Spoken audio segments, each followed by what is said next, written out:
últimas semanas, aliás, eu comecei a ouvir isso há 2 meses atrás, no Egito, com gente escrevendo aquela sanha enlouquecida do Netanyahu e do governo sionista radical, onde não há quase nenhum judeu, a maioria deles são pessoas que vieram da Europa e da Rússia depois da Segunda Guerra Mundial, e muitos dos quais nem professavam o judaísmo original.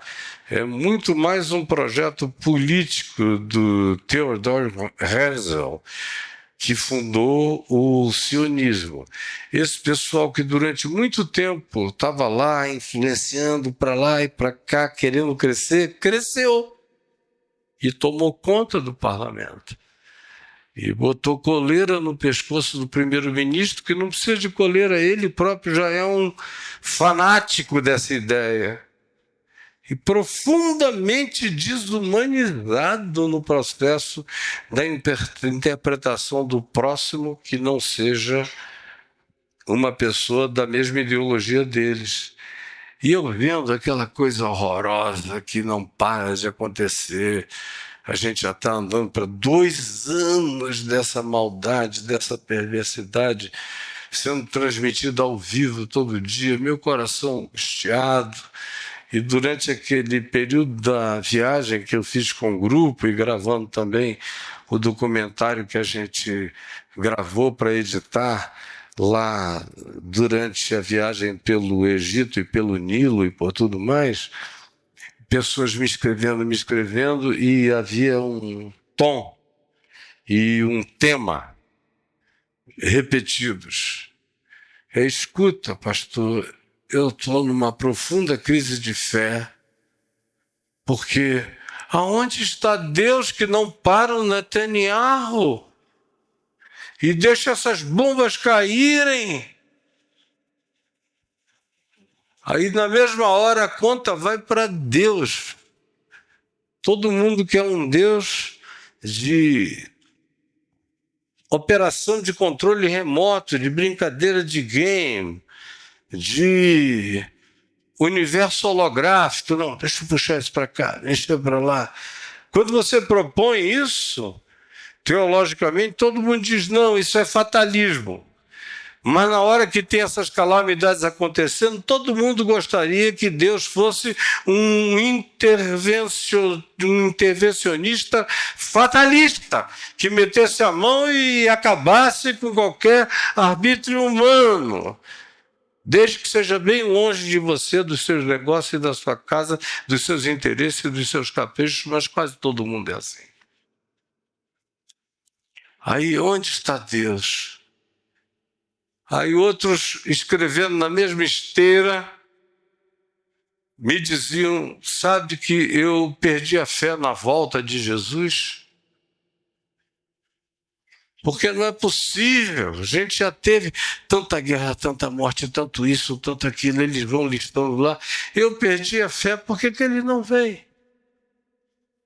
E eu passei esses últimos meses ensinando todo dia o que Jesus disse que aconteceria, especialmente nesses períodos de escatologização histórica, onde haveria um adensamento enorme de calamidades que sempre houve no mundo, mas que cresceriam numa espiral profundamente amplo e global, que atingiria todos os que habitam na face da terra.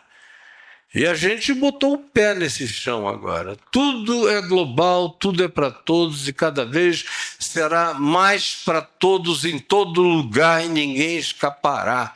Não haverá ilhas da fantasia. Por enquanto, eu ainda estou grato a Deus que moro aqui nessa bolha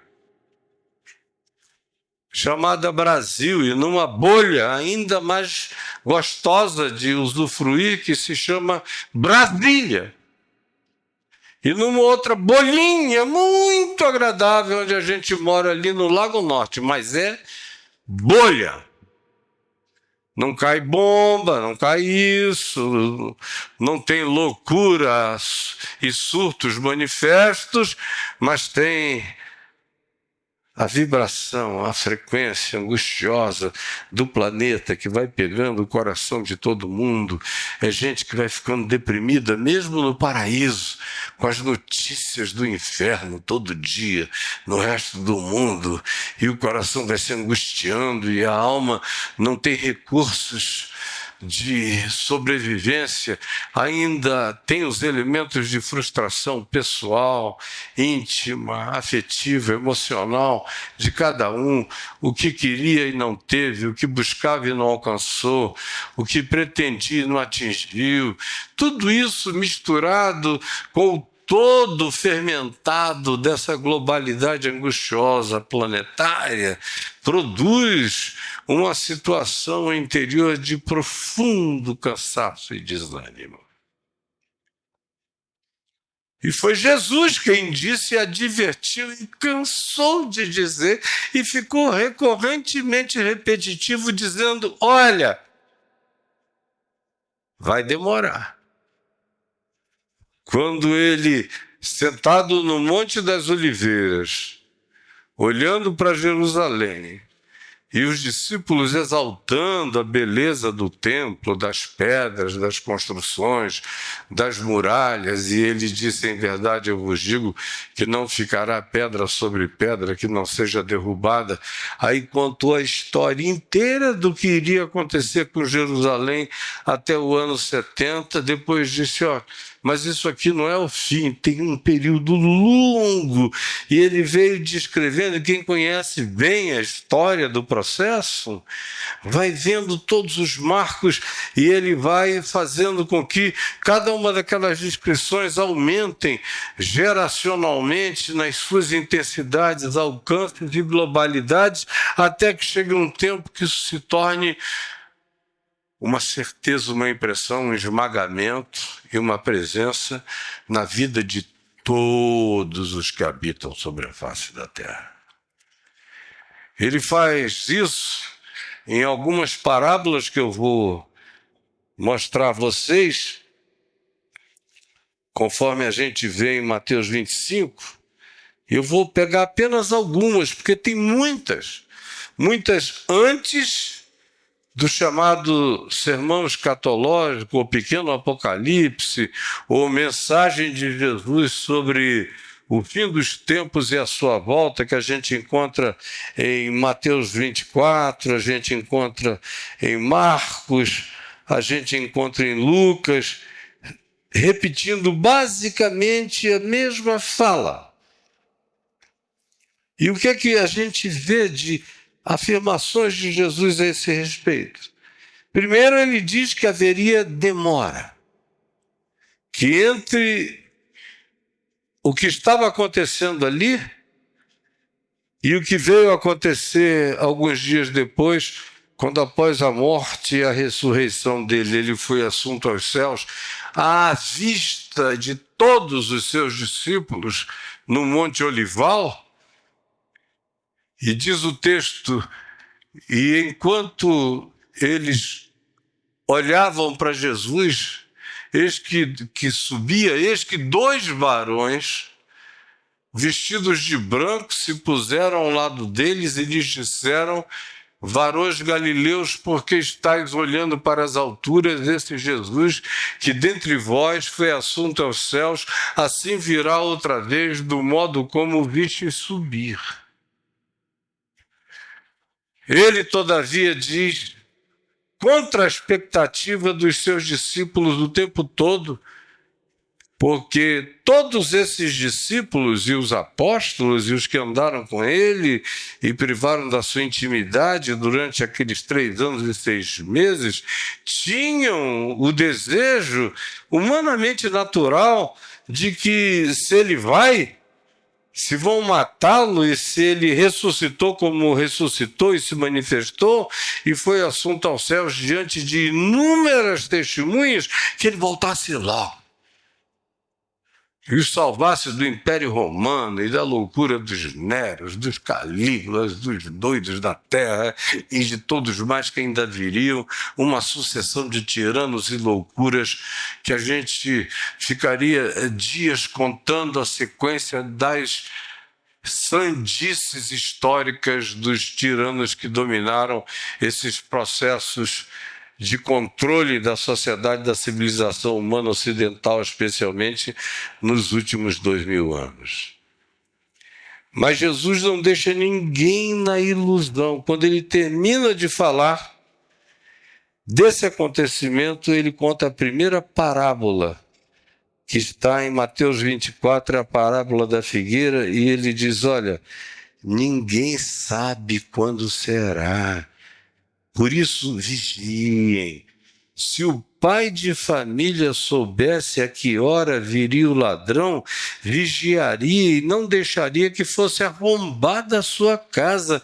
Por isso, vós ficai também apercebidos, vigilantes, de olhos abertos, porque a hora em que não cuidais, o Filho do Homem virá.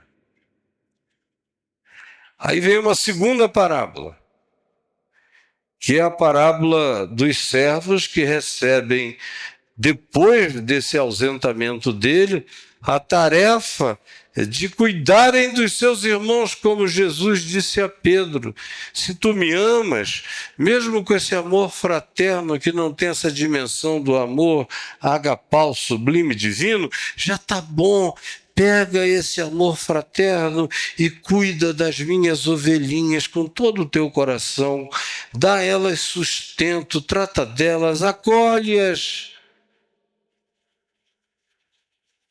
E em verdade eu vos digo que se vocês viverem e tratarem os outros assim durante o hiato, durante esse interregno, vocês vão ser colocados sobre toda sorte de tesouros e de dons, e tesouros não são ouro, prata, pedra preciosa, nenhuma dessas, desculpem a expressão, porcarias da materialidade. A gente está falando de sublimidades indizíveis, que só podem habitar o coração e que se projetam para a vida eterna, onde não haverá mais nenhum limite para essa glória que me transformará num Cristo de Deus eternamente. Essa é a minha vocação. Aí ele diz, por causa dessa demora, alguns outros servos não saberão lidar com o interregno, com a espera, com a luta, com a fome, com a peste, com as epidemias, com os efeitos sísmicos globais, com a loucura dos tiranos, com as guerras mundiais, com as ameaças constantes, com o pânico, com a alteração da natureza, com o aumento do volume do mar e das ondas, com o ronco das águas, com a eclosão multiplicada e crescente de vulcões, com mortes e pânicos variados, com bolsões enormes de morte humana espalhados em lugares do planeta para todo lado, e todos tomando conhecimento dessa situação. Não tem alma que tenha sido preparada para esse catastrofismo universal, global, apocalíptico, e para as informações instantâneas dele o tempo todo na nossa mente, na nossa alma. Não tem coração que não entre em estado de fibrilação agônica. E Jesus disse, olha, esse interregno entre eu ir aos céus e a minha volta vai produzir uma das maiores tentações para todos vocês. Aí ele diz que surgirão servos que se tornarão maus e que dirão consigo mesmo, pelo amor de Deus, já passou uma geração, 2 gerações, 3 gerações, 4 gerações, quantas gerações? Ele não voltou. Demora. Meu Senhor demora. dirão eles com eles próprios. Iniciam um diálogo autojustificativo, para que eles agora digam, já que ele não vem buscar o que é dele, então largou o que é dele, tempo demais com a gente, é uso capião. Quem é dono desse reino de Deus somos nós. A gente fala em nome dele, o dinheiro que a gente arranca em nome dele vem para o nosso bolso, tudo que a gente faz usando o nome dele, construindo em nome dele, passa a ser nosso, e todos aqueles que confessam o nome dele passam a ser nossa propriedade, escravos psíquicos da nossa dominação. E passam a espancar seus companheiros, e a comer e beber com ébrios, e a viver um estilo de vida absolutamente deslocado, enlouquecido, como a gente vê para todo lado à nossa volta, em todo o ocidente planetário, praticando, cumprindo isto que Jesus disse que seria, como seria, deslavado e descaradamente no mundo inteiro. E neste país aqui é uma situação horrorosa. Aí vem a parábola das virgens. Esses, por causa da demora, ficaram maus, donos do que não era deles e abusadores do próximo. Aí vem a parábola das virgens. Essas não se manifestam malignas, elas apenas perdem a esperança e dormem. Dormem. Perdem o elan, a paixão, a chama, o fogo, a expectação sublime, a transcendência animadora que potencializa e capacita a gente para atravessar as fornalhas de fogo ardente, as tribulações, as contradições, as loucuras, a insanidade, tanto individual quanto imediatamente social, quanto global. E Jesus diz que esse estado de coisas e essa espera, aguardando a vinda dele, por causa da nossa noção profundamente infantil de expectação de que ele sempre venha para a contemplação dos nossos olhos, esquecidos que ele vem sempre, nunca demorou, ele veio para todo mundo e todas as gerações, porque se ele não voltou ainda, eu dentro de pouco tempo voltarei para ele, até o dia em que ele volte para todos. Mas enquanto ele não volta para todos, cada um de nós vai voltando para ele, porque o tempo da nossa estada nessa peregrinação planetária tem 70, 80, 90 anos, estendidamente, agora que somos mais longevos. Mas ir para ele é inevitável. Ele vir para todos é que é uma outra perspectiva. E é por causa do argumento dessa outra perspectiva, ele está demorando a vir para todos, é que essas virgens dormem, esperando o noivo. E aí é uma diferença, tem umas que dormem, todas dormem. Todo mundo cansa, todo mundo tem crise, todo mundo desanima, todo mundo tem momentos ruins existenciais, todo mundo se desesperança várias vezes, todo mundo corre o risco de dizer, eu não sei se eu creio mais, será que eu continuo esperando, será que eu estou sendo bobo? E não me diga que isso nunca atravessou seu coração, porque eu sei que sim e que já. E que ainda acontecerá muitas vezes e muito mais.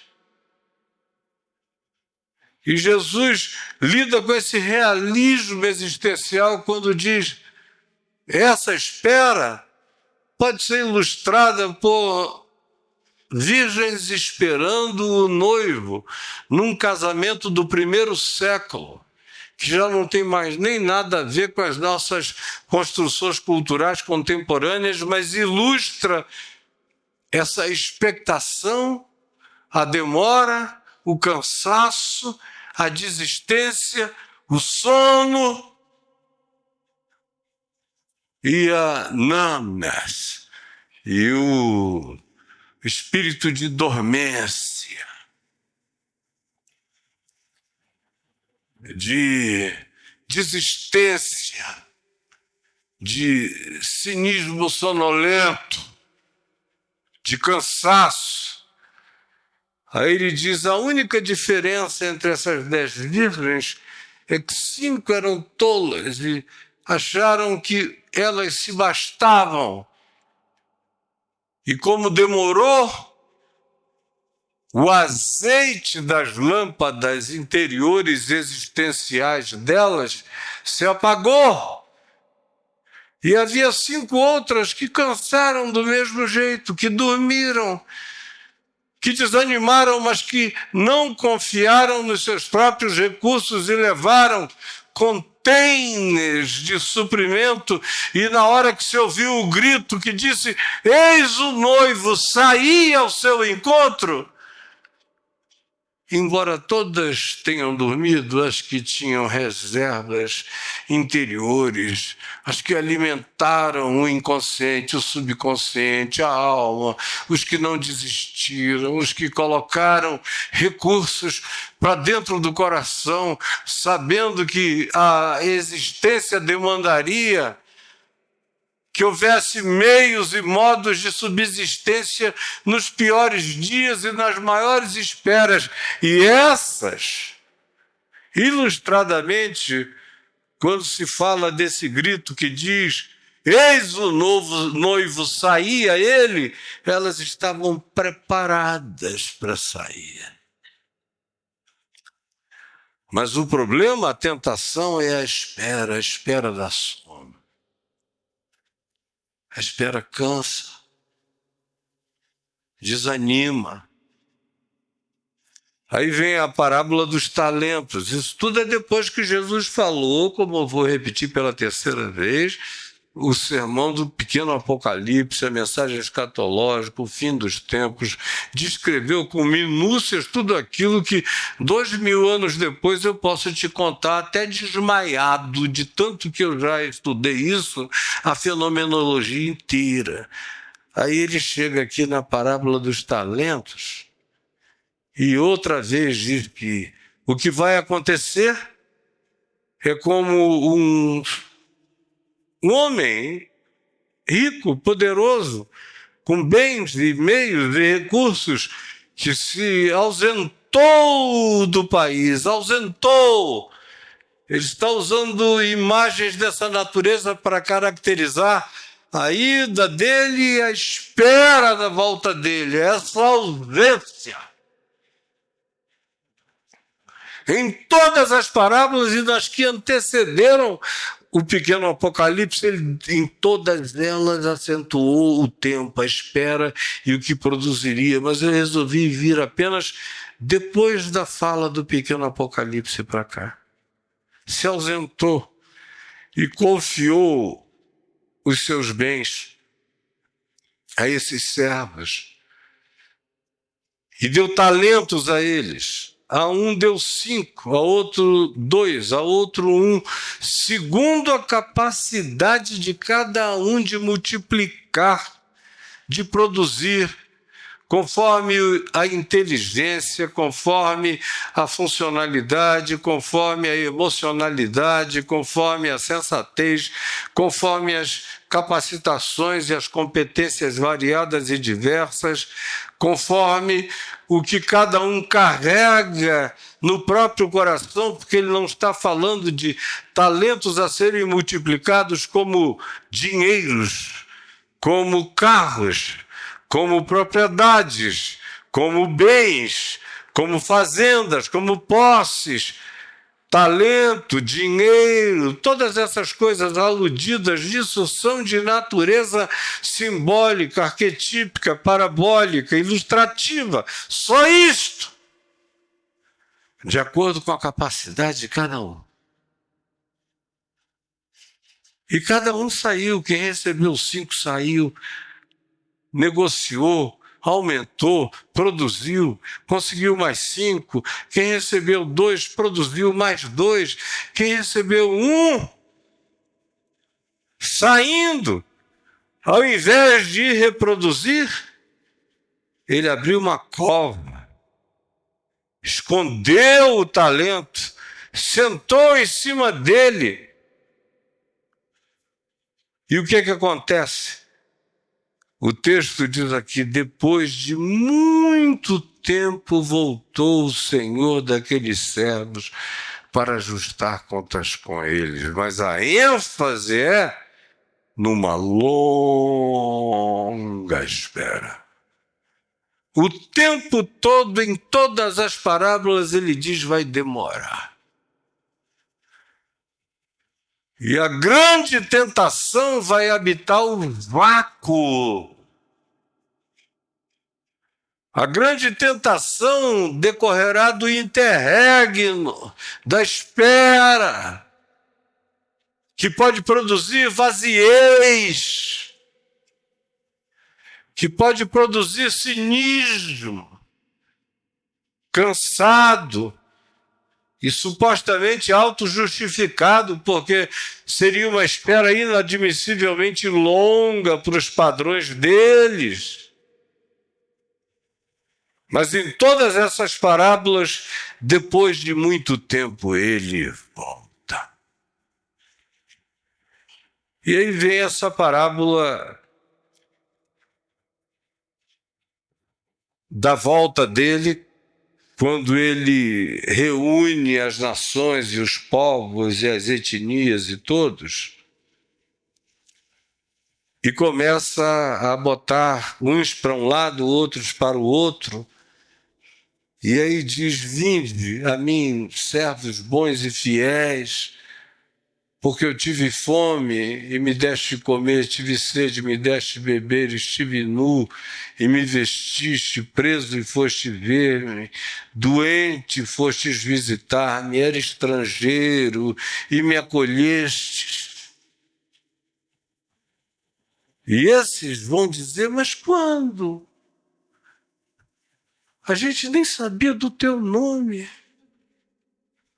A gente nunca ficou informado de ti. A gente só fez isso porque eram outros seres humanos. Passando necessidade, o nosso coração não aguentou, foi lá e fez. Mas a gente não fez por causa de nenhum Cristo, de nenhuma religião, de nenhum cristianismo, de nenhuma informação, de nenhuma catequese, de evangelho, de nada. Foi a dor do próximo que nos catequizou e nos demandou ações pertinentes que a gente não pôde evitar. Mas quanto a ti mesmo, a gente nem conhecia.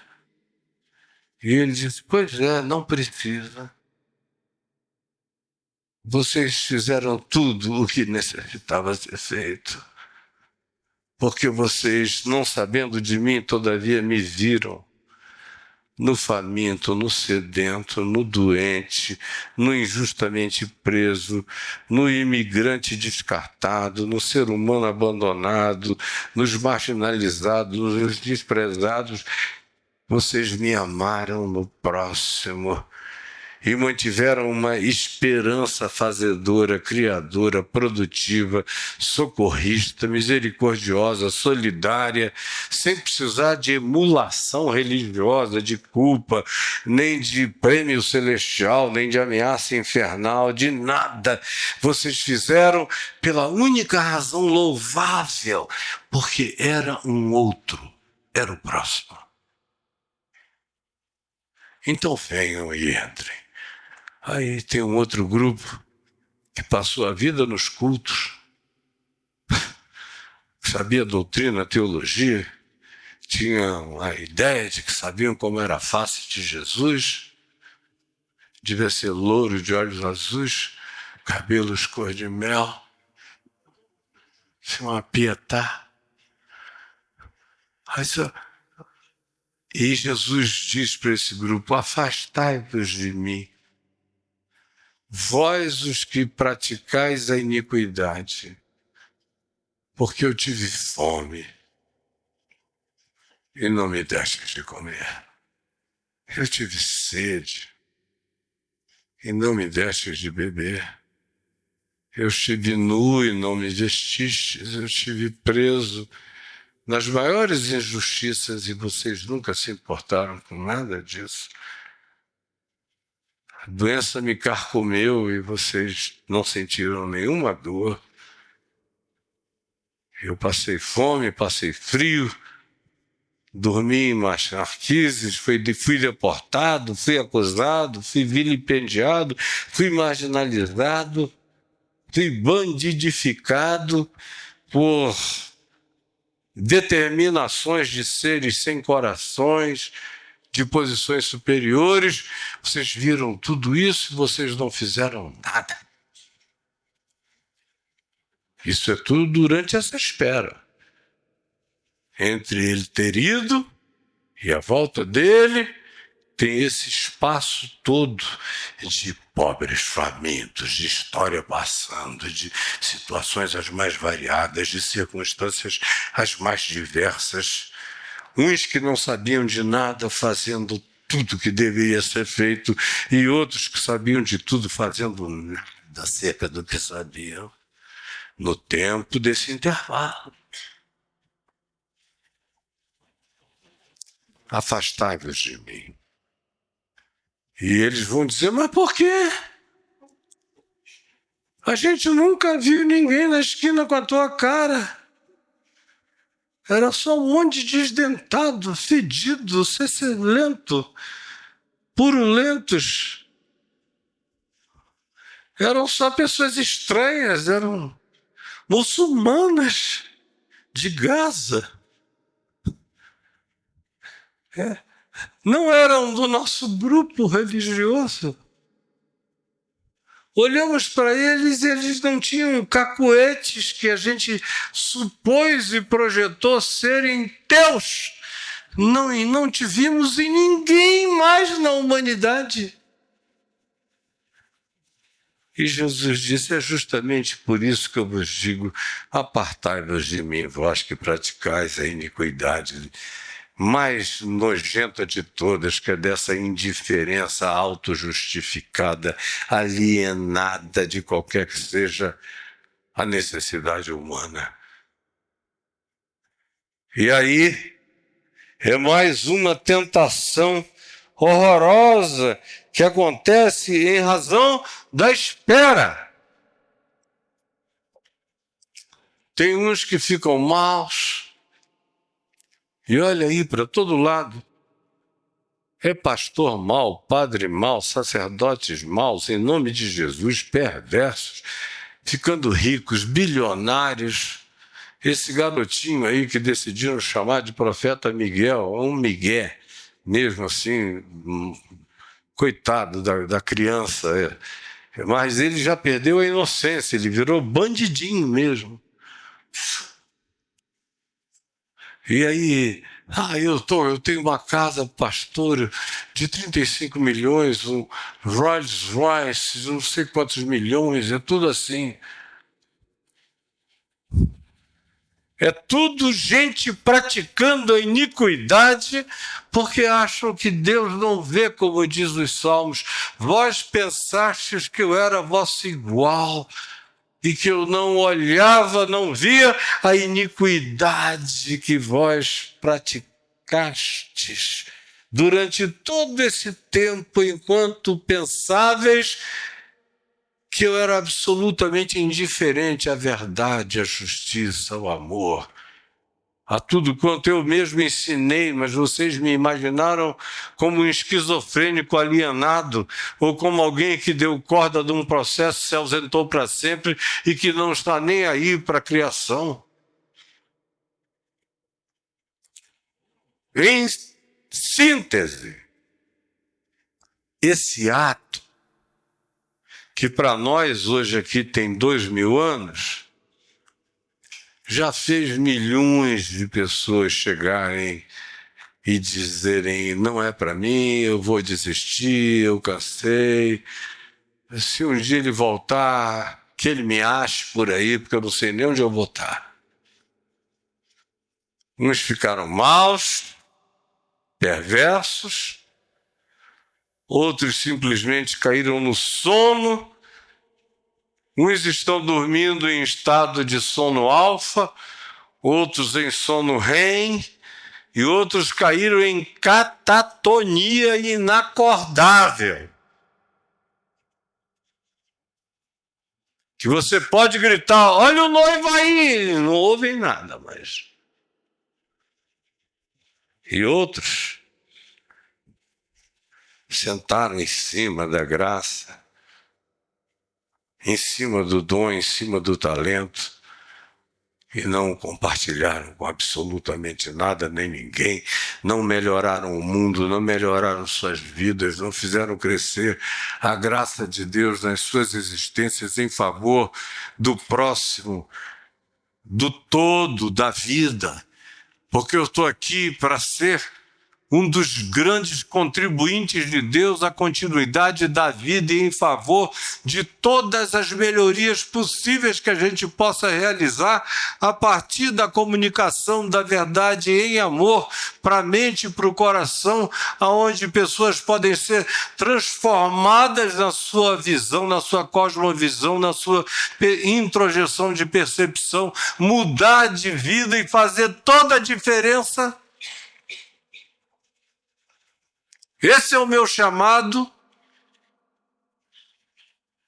mas eu posso, do mesmo modo e da mesma forma que a gente já viu aqui, entrar num estado desses de tentação, que eu cavo uma cova e entra e se esconde e se avestruza, ou que diz, eu não tenho nada a ver com isso, ou que diz, não, demorou demais, eu vou é dormir, chega.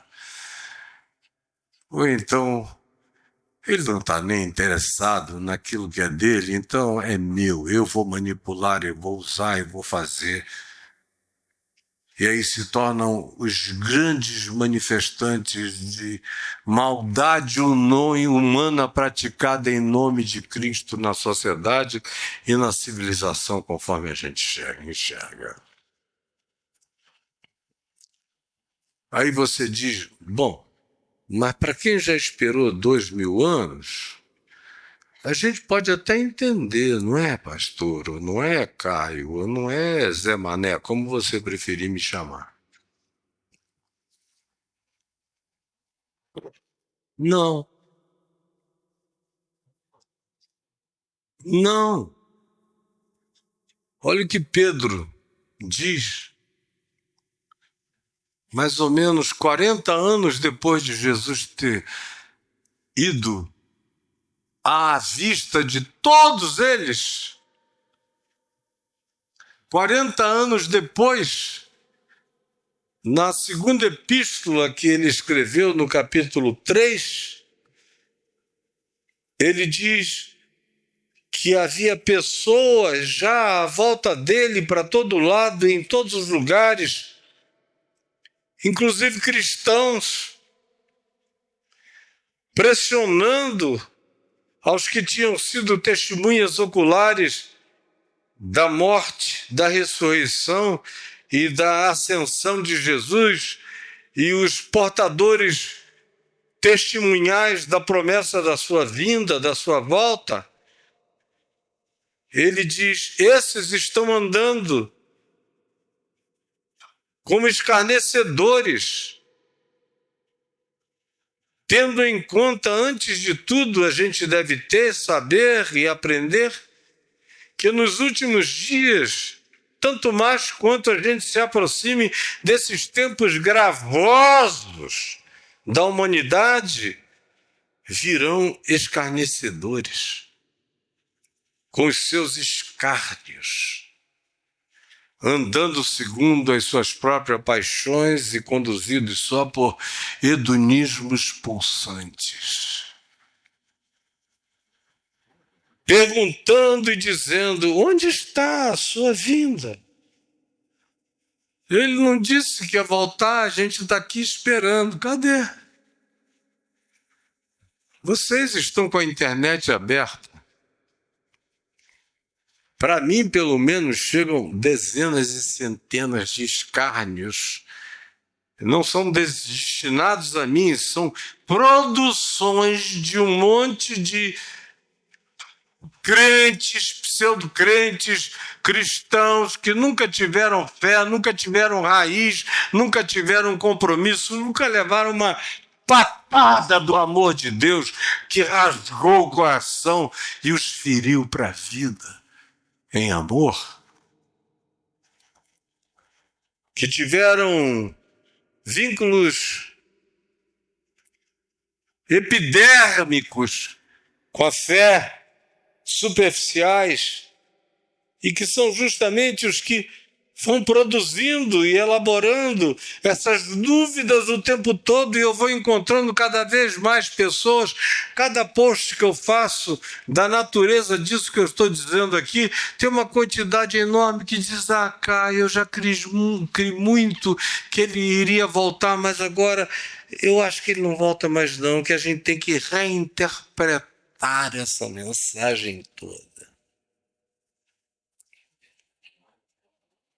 dizendo onde está a promessa da sua vinda, porque desde que os nossos pais morreram, dormiram, todas as coisas permaneceram do mesmo modo na criação e na civilização humana. Aí Pedro prossegue dizendo: porque deliberadamente esquecem que de longo tempo houve céus, bem como terra, a qual surgiu da água, e através da água pela palavra de Deus, pelas quais veio aparecer o mundo daquele tempo, que foi afogado com todas as civilizações que tinham sido criadas. E olha, não foi coisinha de 2, 3 mil anos, foram milhares de anos. Eu tenho visitado essas civilizações pré-diluvianas fantásticas, extraordinárias. Era uma sofisticação antes desse grande dilúvio, que hoje é um fato inquestionável, covalidado por mais de 1.500 histórias do planeta afirmando a mesma coisa no mesmo tempo.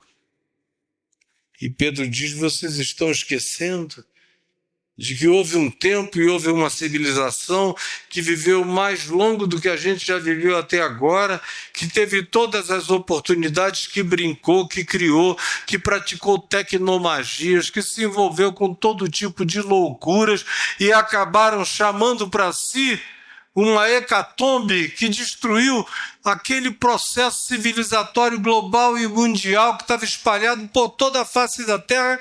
Foi-se, ficou sepultado. Não brinquem disso.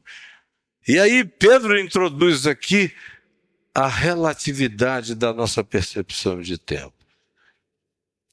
Quando ele diz: todavia, uma coisa, meus irmãos amados, que eu não quero que vocês esqueçam, que para o Senhor um dia é como 1000 anos, e 1000 anos como um dia.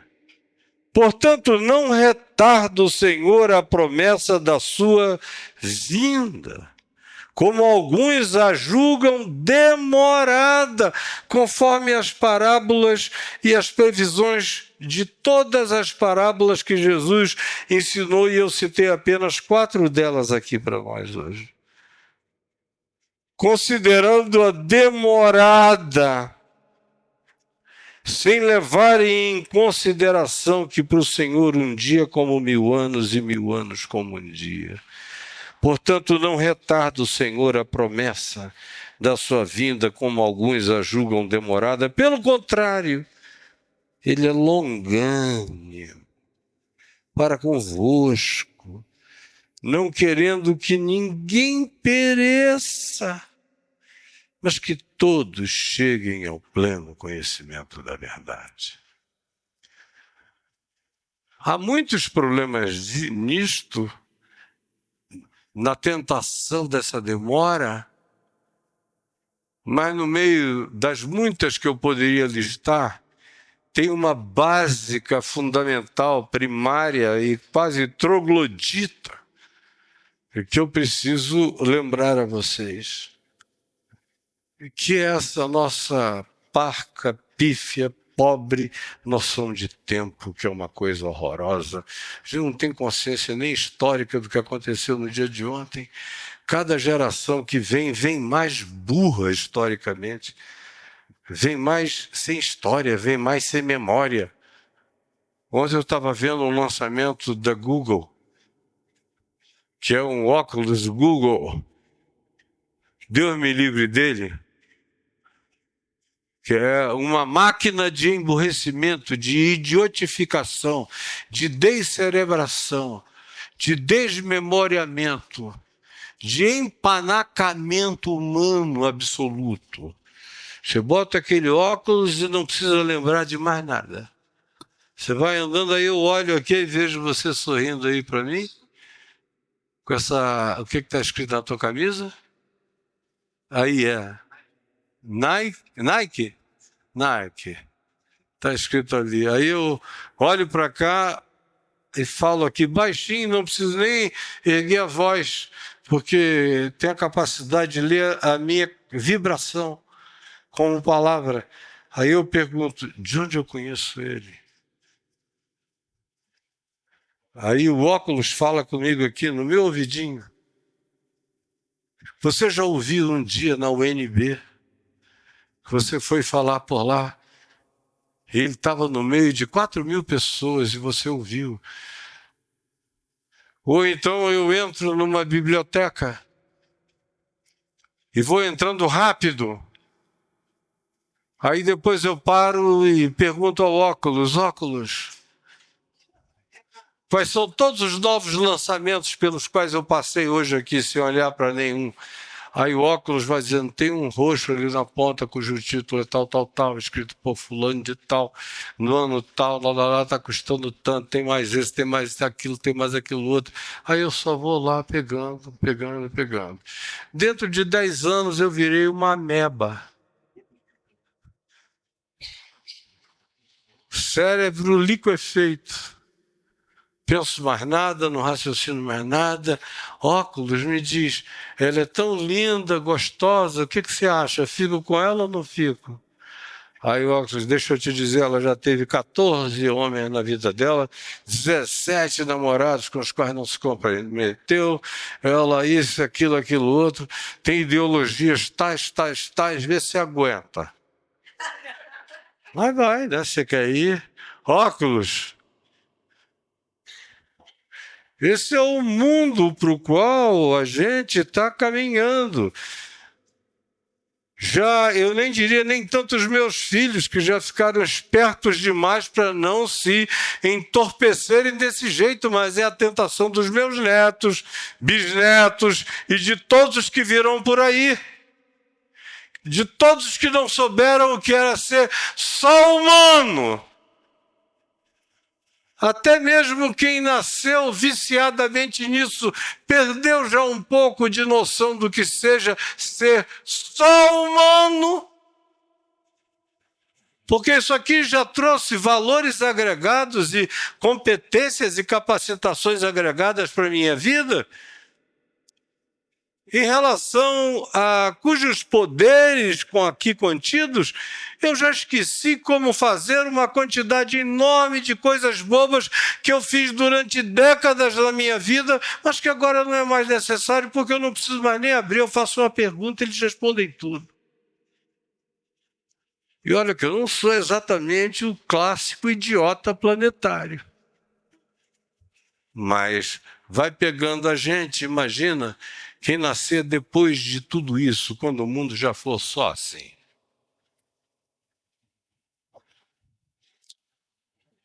E aí é o interregno. E o que você vai fazer no tempo dessa espera? Porque ele disse, eu vou voltar, mas quanto àquele dia, tempo, mês, hora, ninguém sabe. É por isso que a demora é uma tentação, e é porque a gente não tem noção de espaço-tempo. para um cara que foi doutrinado numa igreja, seja ela qual seja, que te ensinou que Deus criou o mundo há 7.000 anos atrás. Já pensou?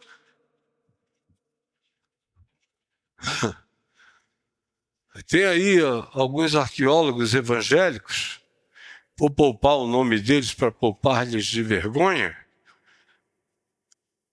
que ensinam isso. E eu digo, como é que você pode ser arqueólogo, meu filho? Arqueologia de 7.000 anos para cá. Deus criou o mundo há 7.000 anos. Em 7 dias de 24 horas, já pensou? Aí você diz, o planeta tem 4 bilhões e 600 milhões de anos de existência, a Terra. Aí eles dizem, não é porque Deus criou há 7.000 anos atrás com aparência antiga. O universo é a mesma coisa, você diz, tem quase 14 bilhões de anos. Não, é só impressão, ele criou com essa cara antiga. Com tudo para enganar vocês da interpretação científica. É um Deus que vai armando arapucas para a gente ter certeza de coisas que ele estava criando e construindo apenas como miragem para nos enganar. É esse tipo de gente para quem o mundo tem 7.000 anos, criado em 7 dias de 24 horas. Eles pegam a genealogia da Bíblia, fazem continhas para trás, aí dizem, com certeza o dilúvio de Noé foi há 4.250 anos atrás. E antes do dilúvio, deixa eu fazer umas continhas aqui, que Abraão, que Jerusalém, que soma com isso, diminui com isso, vem aqui, se fulano ainda estava vivo, enquanto esse outro que viveu quase 1.000 anos também estava, tem um monte de superposições, de degradês de gente que viveu contemporânea e simultaneamente umas às outras, então deve dar uns 2.500 anos de existência antes de Noé. Vocês vejam o reducionismo. Então o mundo tem 7.000 anos, veio o dilúvio, 2.500, 3.000 anos depois, aí de lá desce Noé da arca com 3 filhos, só aqui no Monte Ararat, enquanto 1.500 culturas no planeta inteiro contam a mesma história, cada um com os seus Noés, com os seus próprios nomes, salvos pela mesma graça. Mas a gente semitiza o nosso olhar, aí vai, Sem, Cão e Jafé. São os filhos de Noé. Sem é o legal, Cão é o canalha, e o Jafé, eles não querem nem ter trabalho, é o que decorreu desse filho de Noé, são todos os demais povos. Aí eles vão no máximo até a Europa, passam pela Turquia e o mundo com essa variedade étnica extraordinária, todo esquecido. Essa é a cabecinha. Esse é o pessoal que diz está demorando. Para mim não está demorando nada. Eu vou visitar lugares e culturas que foram construídas com arquiteturas levantadas numa sofisticação brutal, mais do que você encontra no Egito, pré-diluvianas, depois da última era do gelo, há 15.000 anos atrás, coisas impensavelmente grandiosas. Para mim, foi outro dia, 15.000 anos atrás. A minha noção de tempo, Jesus não está demorando é nada. O que são 2.000 anos? Se a gente está lidando com 14 bi de existência cósmica nesse pequeno espaço-tempo, nessa linearidade desse cosmos atual, que a Terra tem 4,5 bi de anos, aí você vem discutir 2.000 anos de espera.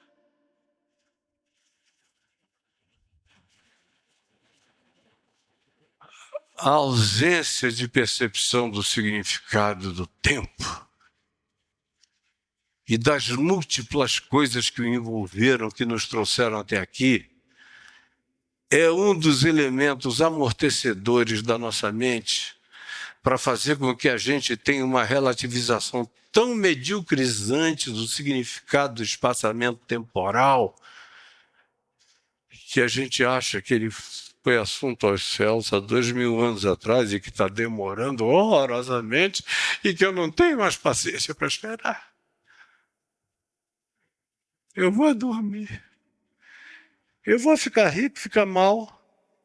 Eu vou usar o nome dele, já que o povo é dele, ele não vem buscar, então agora é todo mundo meu. E como eu não tenho também muita confiança nele, sei lá, ele é um cara que parece mais o Donald Trump, imprevisível. Pode jogar um tarifaço na minha cabeça, eu vou sentar em cima do talento que ele me deu. Para quando ele chegar, eu tiro aqui da bunda e digo, é teu, pega, leva. Mas eu não vou correr esse risco, não. E aí fica todo mundo assim, como a gente é. Assim. Graças a Deus, os maus perversos não aguentam vir para cá. Agora, os que dormem, os que ficam em sono alfa, os que ficam em sono REM, os que ficam catatônicos, os que simplesmente cansam e desistem e cruzam os braços e se omitem e dizem, não, já passou muito tempo, deve ter mudado alguma coisa, eu apenas fiquei acostumado, continuarei a participar, mas sem engajamento e sem vínculo e sem compromisso, sem esperança e sem transcendência. Aí é isso que faz a gente ir morrendo sem saber. Esse intervalo, gente, é um diabo para a nossa consciência de espera no processo histórico. Eu acho que o que eu disse, à luz do que Jesus exortou os seus discípulos, já é mais do que o bastante para ter sido dito numa noite de domingo. Fiquem em pé, por favor.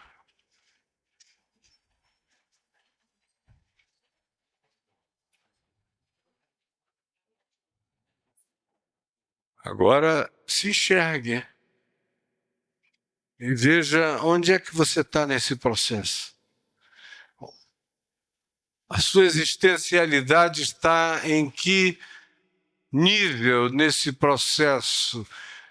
Ou pode ser que você tenha vindo aqui sem nunca ter tido nenhuma dessas reflexões, expectações, esperanças ou transcendências de sublimidade.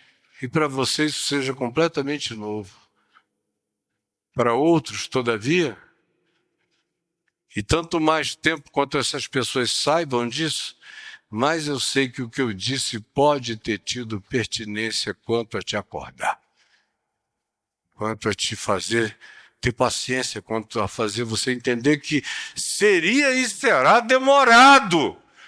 E o que é demorado é para mim, porque para ele não é nada. Ele é o criador do cosmos. E eu fico querendo que ele caiba no capricho da minha geração e das minhas expectações hedônicas e dos meus confortinhos pessoais e das minhas esperançazinhas catequéticas. Senhor Jesus, eu te imploro que essa palavra dita aqui com toda a simplicidade em teu nome possa ter chegado, entrado, posto uma cunha para dentro do nosso ser e enraizado a tua palavra de maneira inarrancável da nossa alma. E salva-nos do cansaço, do desânimo, da desistência, do cinismo, da indiferença, da catatonia, da tristeza desmobilizante, ou de nos colocarmos no centro do universo e como as coisas não contribuíram para as nossas expectativas todas, a gente entra em estado de desistência. Salva-nos disso. Salva-nos dessas tentações do hiato e da espera. É o que eu te imploro. Por mim, pelos meus filhos, netos e por todos nós e por todo mundo. Em nome de Jesus. Amém e amém.